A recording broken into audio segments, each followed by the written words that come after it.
우리 다 함께 11월의 말씀 골로새서 3장 15절 말씀을 암송하시면서 하나님 앞에 예배자로 나아가시겠습니다. 그리스도의 평강이 너희 마음을 주장하게 하라. 너희는 평강을 위하여 한 몸으로 부르심을 받았나니 너희는 또한 감사하는 자가 되라. 아멘.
하나님께서 오늘 우리에게 주신 말씀은 골로새서 3장 22절부터 4장 1절까지의 말씀입니다. 우리가 성경을 바로 이해하고 그 성경의 내용을 정확히 파악하려면 우리는 성경이 쓰여졌던 당시 시대적 상황과 문화와 사회 구조를 알아야 합니다. 성경 공부가 필요한 것은 바로 그래서입니다. 그냥 지금 21세기 사는 우리가 성경을 읽으면 그 시대의 사회와 문화와 또 환경을 모르면 선뜻 이해하기 힘든 내용들이 많기 때문입니다. 골로새서라든지 에베소서에서 나오는 이 종과 상전의 문제에서, 이 관계에서 우리가 선뜻 동의하지 못하는 것 중에 하나는 바로 신분제도에 의한 차별입니다. 오늘 우리는 현대 민주사회에 살고 있기 때문에 모든 사람이 평등하고 동등한 권한을 가지는 것을 당연시 여깁니다. 하지만 우리가 살고 있는 이 미국도 이른바 보통 시민들이 똑같은 피선거권, 선거권을 가지고 정치에 참여할 수 있게 된 것은 그렇게 오래되지 않았습니다. 여성들에게 이 정치에 참여할 수 있는, 선거에 투표할 수 있는 권한이 생긴 것도 유럽만 해도 그렇게 오래되지 않았습니다. 대한민국은 1945년 일제로부터 해방되면서 동시에 이 모든 것들이 주어졌기 때문에 성평등을 위해 또 인종차별을 뛰어넘는 민권운동의 과정이 없었고 갑자기 그냥 은혜로 주어진 것이라서 너무나 이것을 당연시합니다. 하지만 여성들이 남성과 동등한 권리를 갖기까지 얼마나 오랫동안 노력하고 투쟁하며 희생했는지를 알면 이것이 그냥 우리에게 주어진 게 정말 은혜구나 라는 고백을 하지 않을 수 없다는 겁니다. 대한민국은 단일민족 국가라고 말하지만 엄밀히 말하면 단일민족이라고 말하기 좀 부담이 있지 않습니까? 어쨌든 동일한 언어, 동일한 문화, 동일한 지형 속에서 살아왔기 때문에 그래서 한반도에 살고 있었던 시절에 우리가 지금도 거기에 살고 있으니까 예를 들어 삼국시대 통일신라, 고려, 조선 뭐가 되었든지 간에 우리는 그 땅에 살면서 세종대왕이 만들어낸 창제한 훈민정음과 한글 덕분에 같은 언어, 같은 문화를 쓰고 있습니다. 그래서 다양한 것이라든지 또는 차별에 대해서 현대인들은 한국인이든 한인이든 이해하고 받아들이기가 조금은 어렵습니다. 하지만 생각해 보십시오. 조선시대만 해도 분명히 양반도 있고 평민도 있고 천민도 있었습니다. 조선이란 나라가 망하고 대한제국이 잠시 있긴 했지만 어쨌든 그 조선의 연속성이니까 그렇게 일제로부터 강점을 당하고 식민지 지배를 받다가 해방되었을 때 우리는 양반 평민, 천민 이런 거 없이 남녀 차별 없이 모든 게 주어진 겁니다. 반면에 서양사를 공부해 보면 미국도 그렇고 유럽도 그렇고 이 노예라고 하는 신분은 역사는 무진장 오래됐습니다. 정말 서양사 전체에서 노예제도가 존재했던, 노예로 인하여 그들이 사람 취급받지 못하던 그 시절의 이야기는 너무나 길고 오래된 것입니다. 특별히 사도 바울이 복음을 전하며 선교하던 그 1세기, 주 1세기에 로마 제국이 통치하던 시대에는 아주 엄격한 노예제도가 있었습니다. 로마 제국은 처음에 도시국가로 시작했으나 확장 정책을 하면서 끊임없이 전쟁을 했습니다. 전쟁을 할 때마다 정복하는 곳에서 이제 수많은 사람들을 노예로 끌고 왔습니다. 함께 전투했던 적군을 그냥 놔둘 수가 없기 때문에 죽이든지 아니면 노예로 끌고 왔습니다. 지금의 황제의 이름이 된 시저, 카이사르가 갈리아라고 하는 지금의 프랑스를 중심으로 한 지역을 정복했을 때 그가 끌고 온 노예만 해도 100만 명이 넘었다고 합니다. 이 로마와 아프리카의 카르타고가 아주 정말 막강한 경쟁 상대가 돼서 그렇게 싸웠을 때 카르타고를 정복하고 끌고 온 노예만도 수십만 명이었다고 합니다. 그러니까 그들이 끌려왔을 때 노예들을 노동자로 쓰고 각 가정에서 임금을 주지 않는 소위 유노동 무임금이기 때문에 그들을 데려다가 가사도 시키고 이것저것도 있지만 로마 제국의 가장 악랄하게 노예들을 핍박한 건 바로 글래디에이터라고 하는 검투사를 시키는 거였습니다. 콜로세움에 그 당시 로마 제국의 수도였던 로마의 시민이 100만 명이었는데 그 콜로세움에 들어가는 사람의 숫자가 5만 명이었습니다. 맥시멈 최대 인원이 5만 명. 그 5만 명이 들어가는 곳에서 야생동물하고 죄수들 처형하고 나중에 검투사들 시합 붙이고 를 며칠씩 했습니다. 그러면서 죄수였던 사람 또는 전쟁에서 포로로 끌려오거나 노예로 끌려온 적군의 군인이었던 사람, 이들이 주로 검투사가 돼서 아주 소수지만 자연히 검투사가 된 경우도 있고요. 그렇게 해서 그들이 서로 죽고 죽이는 이런 끔찍한 일을 벌인 거 아닙니까? 그러니까 당시의 노예란, 종이란, 여기 슬레이브, 둘러스라고 하는 이 종은 인간이 아닙니다. 그리고 자기가 섬기는 상전은 정말 어떻게 보면 내 원수 같은 사람 아니겠습니까? 내가 과거에 로마에 대항해서 맞섰던 나라의 군인이었거나 장수였거나 거기에 고관대작이었거나 그런데 끌려와가지고 이제 신분이 노예가 된 겁니다. 노예가 돼가지고 그들의 비위를 맞춰야 되고 그들이 시킨 대로 해야 되고 그들은 내 생사 여탈권을 쥐고 있는 겁니다. 그런 사람들에게 지금 하는 말입니다. 그런 사람들에게 사도 바울이 말하는 겁니다. 본문을 잘못 읽으면 사도 바울은 마치 노예제도를 찬성하고 노예제도를 지지하는 것처럼 여기지만 그거 아닙니다. 바울이 말하고자 했던 건 뭡니까? 사회제도의 개혁보다 더 중요한 것은 영혼 변화가 일어나면, 영적 변화가 일어나면 그러면 하나님 나라의 법으로 살게 되고 하나님 나라의 법으로 살게 되면 거기에는 법적으로 보장된 평등권보다 더 뛰어난 하나님 앞에서 하나님의 형상대로 지음받은 존재라고 하는 동일성을 가지고 살게 된다는 겁니다.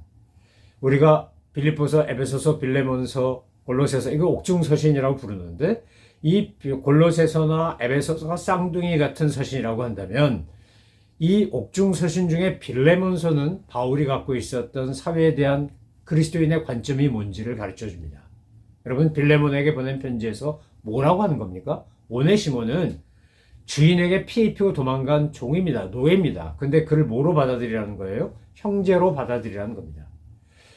그리스도 안에서 한 형제로 받아들여라. 비록 노예 제도가 있고 인간을 차별하고 억압하는 로마 제국의 시스템이 있지만 우리 그리스도인들은 그런 사회적 또는 국가적 제도를 뛰어넘어 하나님 나라의 법으로 살아야 한다. 그러기 위해서 나에게 피해를 주고 나에게 상처를 입히고 나를 어렵게 만들고 도망간 노예라 할지라도 그가 거듭나고 그리스도 안에서 새로운 존재가 되면 그는 그때부터 나의 형제다, 자매다, 예수님 안에서 한 가족이다. 이 얘기를 지금 사도 바울이 빌레몬서에서 하고 있는 거 아닙니까? 신구약 성경 66권 가운데 빌레몬서야말로 우리에게 정말 그리스도 안에서 우리는 다른 이들을 어떻게 대해야 되고 그들을 어떻게 사랑하고 존중해야 되는지를 가장 잘 보여주는 말씀이라고 할 수 있습니다. 오늘 본문에서 사도 바울은 그래서 에베소서 6장에 나오는 것과 골로새서 3장 4장에 나오는 것을 비교해서 같이 읽어야 더 효과가 있고 정확히 알 수가 있는데 자, 골로새서 3장 22절에서 종들에게 먼저 이야기합니다. 어제도 말씀드린 것처럼 바울은 약한 자들에게 먼저 권면하고 그 다음 강한 자들에게 권면합니다. 이 약한 자들인 종들에게 권면하면서 뭐라 그럽니까? 모든 일에 육신의 상전들에게 순종하되 사람을 기쁘게 하는 자와 같이 눈가림만 하지 말고 오직 주를 두려워하는 그런 사람의 마음으로 성실한 마음으로 해라. 이렇게 권합니다. 지금 주인에게 사실은 나는 아무런 보상도 받지 않습니다. 임금도 받지 않습니다. 내가 열심히 일했다고 뭐 월급이 올라가는 것도 아닙니다. 나는 죽을 때까지 이 사람 밑에서 노예로, 종으로 살아야 합니다. 그런데 그 사람에게 어떻게 하라는 겁니까? 육신의 상전에게 진심을 다해서 주님을 두려워하는 마음으로 성실한 마음으로 복종하라는 겁니다. 여러분이 노예라면, 제가 만약 노예라면 이런 편지를 받고 그 노예인데 골로새 교회 교인으로 좀 와 있는 사람이라면 이게 동의가 되겠습니까? 이게 선뜻 받아들여지겠습니까? 그런데 성도는 그렇게 살아야 한다는 겁니다. 이것을 현대사회에 적용하면 뭡니까? 내가 어느 회사 직장에 들어가서 일하고 있습니다. 내가 알바를 할 수도 있고, 뭐 인턴일 수도 있고, 정규직일 수도 있고, 뭐가 됐든지 간에 내가 직장에서 일을 하는데 직장 상사가 별로 마음에 안 듭니다. 하는 것이 별로 그렇게 덕스럽지도 인격적이지도 않습니다. 그런데 오늘 본문에 보면 종들에게 권면하면서 내 상전이 어떤 사람이냐, 상전이 좋은 사람이면 성실히 마음을 다하여 일하고 상전이 별 볼 일 없는 사람, 이상한 사람이면 대충 해라. 이렇게 권면합니까? 아니요, 그러지 않습니다. 상대방이 누구인지 상관없다는 겁니다. 부모가 누구이든 상관없듯이 좋은 부모든 별로 안 좋은 부모든 부모에게 순종하고 공경해야 되는 것이 자녀의 도리인 것처럼 지금 바울은 종들에게 그렇게 권하는 겁니다. 이거 너무 말이 안 되는 거 아니야? 이거 정말 억지 아니야? 이거 너무 일방적이지 않아? 우리 얼마든지 성경을 읽으면서 이런 반발심 생길 수 있습니다. 그렇지만 바울이 이렇게 가르치는 건 뭡니까? 왜 이렇게 하는 겁니까? 당신은 바로 그리스도인이기 때문입니다. 이 말입니다. 이것은 지금 예수 안 믿는 사람들에게 하는 말이 아니라 예수 믿는 골로새 교회 교인들에게 하는 말입니다. 그 중에는 노예도 있었고 자유인도 있었고 이방인도 있었고 유대인도 있었고 토착민도 있었고 여러 종류의 사람들이 골로새 교회의 교인이었습니다. 그 중에서 종들을 향하여 하는 말입니다. 신분이 노예인 사람들, 그들에게 말하는 거예요. 육신의 상전들에게 순종할 때 사람 기쁘게 하려고 눈 가리고 앙하지 말고 하나님께 하듯이, 주님께 하듯이 성실하게 하십시오. 여러분, 우리는 제가 굳이 설명하지 않아도 너무나 잘합니다. 내가 정말 최선을 다해서 윗사람을 섬기면 그 윗사람은 나를 인정하고 감동하고 사랑하게 되어 있습니다. 우리 한국 역사에선 정말 아주 못된 사람이지만 도요토미 히데요시가 임진왜란 일으키고 정유재란 일으키고 이런 아주 어떻게 보면 정말 우리한테는 원수 같은 사람 아닙니까? 그렇지만 그가 자기 밑에서 오브가나 밑에서 일할 때 정말 그가 주인이 그 추운 겨울에 밖에 나가서 차가운 신발 신지 않게 하려고 주인의 신발을 가슴에 품고 바깥에서 추위에 떨면서 그렇게 상전을 섬겼다는 거 아닙니까? 그러니까 도요토미 히데요시가 그 대권을 이어받을 수 있었던 겁니다. 상관에게 인정받았으니까요. 최근에 넷플릭스에서 유명한 셰프를 소개된 워낙에 유명한 분입니다. 에드워드 리라고 하는 미국을 대표하는 그 셰프가 한국 이름 이균이라고 자기 스스로 이렇게 소개한 그 사람이 9/11 터진 다음에 그가 모든 걸 접고 너무나 많은 고객들이 죽고 뉴욕에서 그 레스토랑 하고 있었는데 너무 충격받아가지고 미국으로 유럽으로 그렇게 방랑여행 같은 걸 다녔답니다. 그러다 우연히 켄터키 루이빌에 있는 매그놀리아라는 식당에 가서 그가 일을 했는데 너무나 요리 솜씨도 좋고 성실하고 아주 창의적이니까 그 주인이 오너가 나중에 뉴욕으로 돌아갔는데도 불구하고 그에게 그렇게 요청해서 결국 켄터키에 와가지고 그 매그놀리아라고 하는 식당을 지금 운영하고 있다고 제가 그 뉴스를 통해서 보았습니다. 그리고 생각해 봤습니다. 왜 아무 연관이 없는 자기 가족도 아니고 뭐 친척도 아니고 아무것도 아닌데 더더구나 켄터키 출신도 아니고 근데 왜 그에게 그렇게 주인은 지극정성으로 연락하고 요청하고 그래서 그로 하여금 뉴욕이 아닌 이 켄터키에 와서 남부 요리라는 걸 전혀 모르는 사람한테 남부 요리를 하는 식당을 맡기려고 했었을까? 그가 잠시라도 그 식당에서 일할 때 성실하게 최선을 다해서 하지 않았다면 그에게 맡겼을까? 제가 그런 생각이 들었습니다. 여러분 세상에서도 내가 어느 직장에서 일을 하든 내가 어느 곳에 알바를 하든 인턴을 하든 최선을 다하는 사람을 좋아하고 인정하게 되어 있습니다. 사람은 누구나 그렇습니다. 그래서 오늘 사도 바울은 이렇게 이야기하는 겁니다. 내가 노예든 종이든 상관하지 말고 상관이 좋든 나쁘든 상관하지 말고 주님께 하듯 주님을 두려워하는 마음으로 성실한 마음을 하십시오. 그러면 반드시 보응은 어떻게 된다는 겁니까? 하나님께로도 오지만 사람에게도 온다는 겁니다. 무슨 일을 하든지 마음을 다하여 주께 하듯 하고 사람에게 하지 말라. 제가 제 딸에도 이렇게 가르칩니다. 뭘 하든지 너는 이 일을 내가 주님께 하는 거야. 내가 주님을 기쁘시게 하게 하는 거야. 거리를 청소하든 설거지를 하든 공부를 하든 뭘 하든 내가 이것을 통해서 하나님의 영광을 드러낸다고 생각하고 하면 하나님도 기뻐하시고 사람들도 인정하고 칭찬하고 보상합니다. 그게 세상의 원리 아닙니까? 특별히 오늘 24절에서 사도 바울은 이렇게 강조합니다. 이는 기업의 상을 주께 받을 줄 아나니. 우리가 사람에게 보상받는 것을 연연하는 건 아닙니다. 우리는요 하나님께 보상받기를 소망하는 사람들입니다. 세상 사람들이 나를 몰라줘도, 세상 사람들이 나를 비웃어도, 세상 사람들이 나를 깔보고 무시해도 상관없습니다. 왜요? 하나님께 상 받으면 되니까. 하나님께로 보상받으면 되니까. 그런데 성실한 마음으로 무슨 일을 하든지 죽게 하듯 하는 사람을 사람들도 인정합니다. 사람들도 칭찬합니다. 그리고 보상합니다. 하나님께 상 받을 것을 알고 최선을 다하는 사람, 그렇게 그리스도를 섬기듯 사람들을 섬기는 사람들을 세상 사람도 다 좋아합니다. 저는 저와 여러분이 내게 주어진 일이 무엇이든지 간에 그렇게 최선을 다하시는 주님께 하듯 하는 분들 되시기를 소망하며 축원합니다. 동시에 이제 사도 바울은 강자인 상전에게 이야기합니다. 뭐라고 말합니까? 불의를 행하는 자는 불의의 보응을 받으리니 주를 사람을 외모로 취하심이 없느니라. 이게 무슨 말입니까? 당신 상전이라고 함부로 대하고 막 대하고 폭력적으로 대하고 막 거칠게 대하고 억압하고 하지 말라는 거예요. 그렇게 하면 불의를 대하는 자 하나님이 불의로 대하신다. 하나님은 당신이 자유인이냐 종이냐 남자냐 여자냐 헬라인이냐 유대인이냐 이런 것 따지지 않는다. 주님은 외모로 보시지 않는다. 종들에게 진심을 다하여 주님께 하듯 상전에게 하라고 하는 것처럼 당신도 당신의 종들을 진심을 다하여 주님의 형제로 대하고 주님의 사람으로 대하고 주님의 사랑으로 대하라.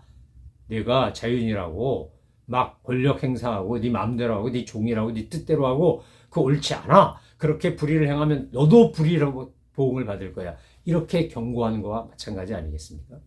사랑하는 성도 여러분, 많은 이민자들은 이 땅에 와서 노동을 하고 열심히 노력을 해서 스몰 비즈니스 오너가 됩니다. 직장 생활하는 분도 있지만 비즈니스 하는 분도 많습니다. 그런데 우리가 스몰 비즈니스 오너가 있을 때 우리 일터에 와서 일하는 헬퍼들 또는 일꾼들에게 우린 정말 그들을 인격적으로 대우하며 존중하며 마치 내 자식인 것처럼 내 아내나 남편이나 형제 자매인 것처럼 그렇게 대하시는지요. 많은 한인 1세들이 잘못된 언어 습관을 가지고 정말 인종차별적이고 인격모독적인 용어를 쓸 때가 얼마나 많은지 모릅니다. 흑인들을 보고 깜둥이라고 부르고 저 히스패닉이나 이런 분들이 일할 때 쟤는 얘는 자기보다 나이가 많아도 다 애 취급합니다. 걔는 뭐 이러면서. 여러분 이거 정말 불의한 겁니다. 이거 옳지 않은 겁니다. 이렇게 하시면 안 됩니다. 주님은 우리에게 이렇게 하라고 한 적이 없습니다. 성경은 결코 사람들을 막대하라고 한 적이 없습니다. 우리가 정말 그리스도인이고 성도라면 오늘 성경에 나온 대로 하셔야 됩니다. 이건 무서운 경고 아닙니까? 불의를 행하는 자는 불의의 보응을 받으리니 주는 사람을 외모로 취하심이 없느니라. 상전들아 의와 공평을 종들에게 베풀지니 너희에게도 하늘의 상전이 계심을 알라. 이 말 아닙니까? 여러분 우리도 주님의 종입니다. 우리가 주님의 종임을 믿고 고백한 사람이 성도입니다. 내가 주인이야. 하나님이 내 종이야. 그 사람은 성도 아닙니다. 우리는 주님의 종입니다. 주님은 우리를 자녀 삼아 주시지만 우리의 고백은 나는 주님의 종입니다. 나는 서번트입니다. 나는 섬김이입니다. 라고 하는 분명한 의식이 있어야 그것이 성도입니다. 우리의 하늘에 계신 상전이 나를 어떻게 대할 건가를 생각하고 살아야 우리가 오만과 불손함에 빠지지 않습니다. 겸손하고 온유하게 삽니다. 여러분 우리가 하늘에 있는 상전을 섬기는 것처럼 나를 섬기는 분들이 있을 때, 나를 돕는 분들이 있을 때 우리가 어떻게 하라는 겁니까? 의와 공평으로 대하라는 겁니다.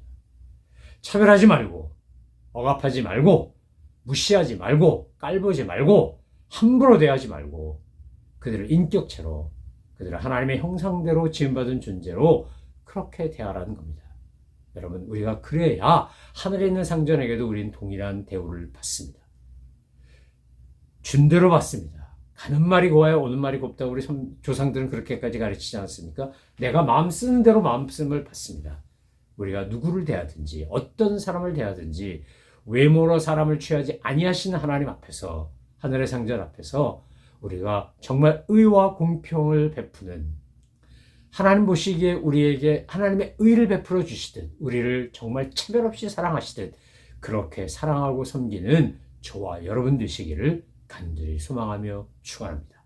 그리스도인은 세상에서 살아갈 때 교회에서 예배드리는 것처럼 살아가는 겁니다. 내가 누구를 대하듯 주님을 대하듯 대하는 거고, 무슨 일을 하듯 죽게 하듯 하는 겁니다. 그리고 언제나 어디서나 힘이 있든 없든, 내가 인플로이어든 인플로이이든 상관없이 우리는 의와 공평으로 최선을 다하는 성실함으로 우리의 삶을 살아가야 그게 바로 성도의 삶인 것입니다. 저는 저와 여러분이 그런 존재로 삶을 통해 하나님께 영광을 돌려드리는 거룩한 주님의 사람들 다 되시기를 주의 이름으로 축원합니다. 기도하겠습니다. 하나님 아버지 감사합니다.